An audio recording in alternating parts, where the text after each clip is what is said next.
Top quality और consistent performance के लिए सिर्फ सिल्वर पंप। टॉप क्वालिटी और कंसिस्टेंट परफॉर्मेंस के लिए सिर्फ सिल्वर पंप, नाम याद रखना। संधीला माझ्या हस्तेच शिधा वाटपाचा कार्यक्रम पार पडतोय। तुमचा रोख नेमका कोणाकडे? नाही आता काय तो व्हिडिओ उघडून पहा, मला काय कोणाला टीका टिप्पणी करायची नाही, जुना काळ झालाय तो। अपमान पचवण्याची क्षमता राजकारणामध्ये असली पाहिजे आणि परमेश्वरी कृपेने मला लोकसभेच्या पर्वानंतर ती जमलं। मला अनेक लोकांनी व्हिडिओ दाखवले, अनेक गोष्टी केल्या, मी म्हटलं ठीक आहे, अतिउत्साही होऊन तेव्हा मी काय बोललो नाही आणि आजही मला काय त्या विषयावर बोलायचं नाही आहे। सांगायचं तात्पर्य एवढं की परिस्थिती तेव्हा वेगळी होती, त्याचं चित्रीकरण वेगळं झालं, बातम्या अशा आल्या की विखे पाटलांच्या विरोधात झालं, असं झालं। पण मला वाटतं त्या सगळ्या प्रश्नांना आज उत्तर मिळालं की हा विषय कोणाच्या व्यक्तीच्या विरोधातली निवडणूक नव्हती, सत्ताधाऱ्यांच्या विरोधातली निवडणूक होती।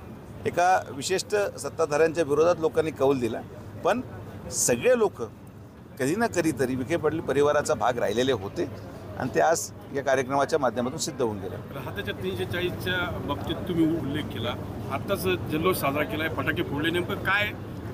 त्यांना मी मीटिंगमध्ये सांगितलेलं आहे की सगळ्यांचे कागदपत्र तपासले जातील, जे लोक गुन्हेगार प्रवृत्तीचे आहेत त्यांचं पुनर्वसन मी करणार नाही आणि गुन्हेगार म्हणजे गंभीर स्वरूपाचे गुन्हे त्या 340वर आत्तापर्यंत कधीच कारवाई आजपर्यंत झाली नव्हती। पण परवा ज्या मुलीची छेड काढण्यात आली त्या दिवशी माझं त्या ठिकाणी निर्णय झाला आणि मग लगेच नोटिसा काढण्यात आल्या।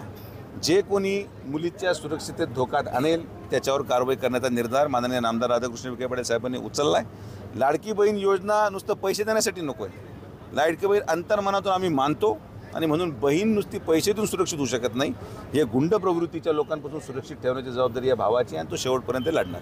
नवऱ्यामध्ये आज पालकमंत्र्यांनी बैठक घेतली, आढावा घेतला आणि जे बुवा सिंग बाबांचं जे मंदिर, ते मंदिर आहे, ती दर्गा नाही असं ते म्हटले आणि जिल्हाधिकाऱ्यांना आदेश दिलेत की येत्या 8 दिवसामध्ये पूर्ण अहवाल सादर करावा। काय वाटतं अशा घटना ज्या आहेत महापुरुषांच्या विटंबनेच्या वारंवार घडतात? नाही, आता ती बाब दुर्दैवी आहे, त्याचा निषेधही आम्ही व्यक्त केला आज कार्यक्रमाच्या माध्यमातून आणि मला असं वाटतं की त्या ठिकाणी स्थानिक परिस्थिती काय आहे काय नाही या सगळ्या गोष्टीचं अवलोकन माननीय पालकमंत्री महोदयांनी केलं असेल आणि त्याच्यावर निर्णय कलेक्टर साहेब अहवाल देऊन मला वाटतं घेतील। पण आता मी इथं राहून त्या घटनेवर टिप्पणी करणं मला संयुक्तिक वाटत नाही, कारण की त्याची माहिती माझ्याकडे नाही। हे दर्शनाचा आपण मुद्दा मांडलाय दादा, 4 वाजेपर्यंत दर्शन द्यावं, नेमकं तुम्हाला म्हणायचं काय होतं? कारण की दर्शन मिळणं हा अधिकार आहे, झटपट मिळणं अधिकार आहे, मात्र अडवणूक नाही होणार। अडवणूक कोणाचीच होऊ शकत नाही। सर्वसामान्य माणूस दर्शन 24 तास जोपर्यंत मंदिराचा कालावधी ठरलेला तोपर्यंत घेत राहील। मात्र जे VIP आहेत, जे पासद्वारे पैसे देऊन दर्शन केले जातात, तर जसं तिरुपतीमध्ये आपण कधीही VIP पास जर काढला तर त्याला आपल्याला दर्शनाची वेळ ही निश्चित पहाटे 4 ते सकाळी 6 पर्यंतच केलेली आहे। दिवसभरात कधीही तिरुपतीला VIP दर्शनाचा पास मिळत नाही। आम्ही संस्थांना हीच विनंती केली की आपण देखील तिरुपतीच्या धर्तीवर त्याचा अभ्यास करावा आणि अभ्यास करून ते इथं कसं अंमलात आणता येईल। दर्शनाचा अधिकार कोणीही काढून घेत नाही, सर्वसामान्य साईभक्त हे दर्शन कंटिन्युअस करतच राहणार आहेत, त्यांच्या रांगेत पुढेच डिस्टर्बन्स नाही। माझा प्रश्न VIP दर्शनासंदर्भात आहे की VIP आल्याने जे रांगा थांबवल्या जातात, सामान्य भक्ताला वेटीस धरलं जातं, हे होणार नाही। त्यामुळे VIPची वेळ वेगळी ठेवा आणि सामान्य जनतेची वेळ कंटिन्यू चालू ठेवा। VIPला निश्चित करा जेणे की सामान्य साई भक्तांना दर्शनाला अडचण होऊ नये, ही माझी प्रामाणिक भावना आहे आणि ती आम्हाला आम्ही आणू। हो, 100%। राजकीय पुनर्वसन राज्यसभा की सेवा संस्थांचा अध्यक्ष तुम्ही म्हणाला मी आता माझ्या मनात भावना मी व्यक्त करायची का नाही? राजकीय पुनर्वसन लोकांनी माझं शिफारस करावी अशी मी विनंती केली। आता ते पुनर्वसन काय करावं काय नाही हे माननीय मुख्यमंत्री महोदय, प्रदेश अध्यक्ष महोदय हे त्याच्यावर विचार करतील आणि ते काय फार बंधनकारक नाही। ते मार्मिकतेवर आपण बोललो, तुम्ही पहा की जेव्हा सत्काराचा कार्यक्रम होता सगळे गंभीर बसलेले होते, आता काहीतरी आपण मार्मिक बोललं पाहिजे, लोकांना आनंद मिळाला पाहिजे। सत्काराचा कार्यक्रम पण वाटला पाहिजे ना, की शोकसभा तर नव्हती ती, तर त्यामुळं आपण मार्मिकतेत बोललो, त्याची झाली बातमी झाल्यानंतर जाऊ द्या, काही हरकत नाही। त्या मार्मिकतेमुळं का माझ्या भावना पोहोचल्या, मला काही दुःख नाही याच्यातलं, पण मला विश्वास आहे आपण पदासाठी काम करत नाही। आज आमच्या परिवारामध्ये पक्षाने एवढं मोठं स्थान दिलं आहे, एवढं मोठं मंत्रिपद आहे, पाण्याची जबाबदारी आहे, पालकमंत्रीपद आहे, यांनी काम करण्यासाठी पदाची गरज सुजय विखेला नाही। हो, निश्चित एखाद्या पदावर असण्याने काम जलद गतीने होतं, एवढंच त्याच्यातला मला वाटतं सार असेल। ते फार जास्त त्याच्यावर काही विश्लेषण करायचं कारण नाही। मला फडणवीस साहेबांना पूर्ण विश्वास आहे। तुम्ही आता म्हटले की आमचं ठरलेलं आहे कागद बाहेर निघेल, कोणचा कागद? 2 महिन्यात जी कारवाई होणार आहे. हो हो हो नाही आता हे पहा मी तुम्हाला काय म्हटलो त्याच्या अटकले लावू नका. एक प्रयत्न असा आहे की ज्यांनी की ह्या सगळ्या प्रक्रिया जलद गतीने होतील. ती प्रक्रिया काय आहे ती प्रक्रिया आपल्याला कळेल. त्यामध्ये असं कुठल्याही प्रकारे लगेच आता काही लोक उद्या जाऊन बसतील असं अरे बाबा तसं की त्यांना माझी सगळी विनंती कोणी जाऊ नका. तुम्ही किती जरी पळाले तरी बाबा ठरवणार आहेत की त्यांची सेवा करायची संधी ते कोणाला देणार.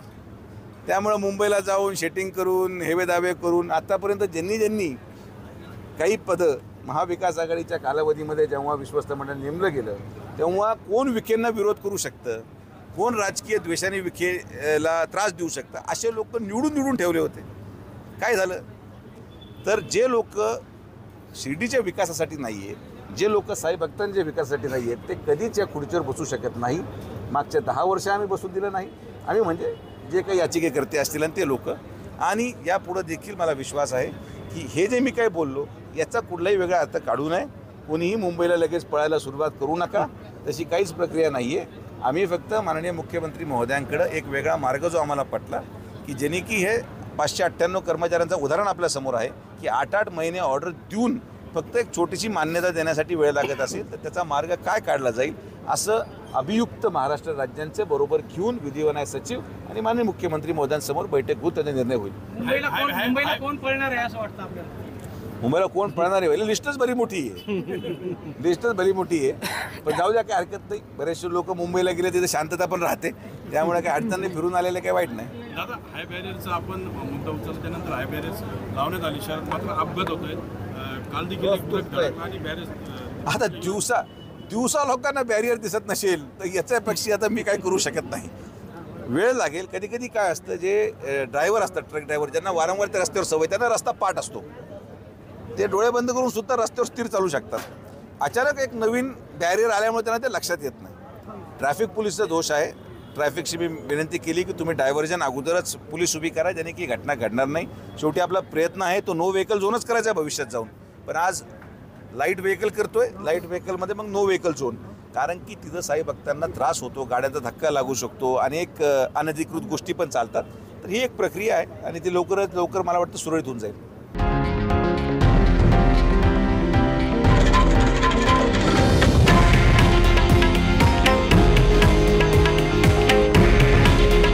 हे आहे देशातील नंबर 1 न्यूज नेटवर्क आणि आपण पाहत आहात TV9 मराठी. काळजी तुमची, हित महाराष्ट्राचं.